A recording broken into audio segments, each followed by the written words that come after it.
ஆடைக்குள் வைத்த அழகினை எடுத்தேன், ஆசைக்குள் வைத்து உனக்கென கொடுத்தேன்.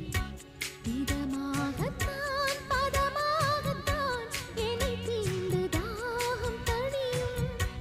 ஓடைக்குள் வந்த மலரினை பறித்தே, ஓசைகள் இன்றி மணி முத்தம் பதித்தே, பழச்சாறு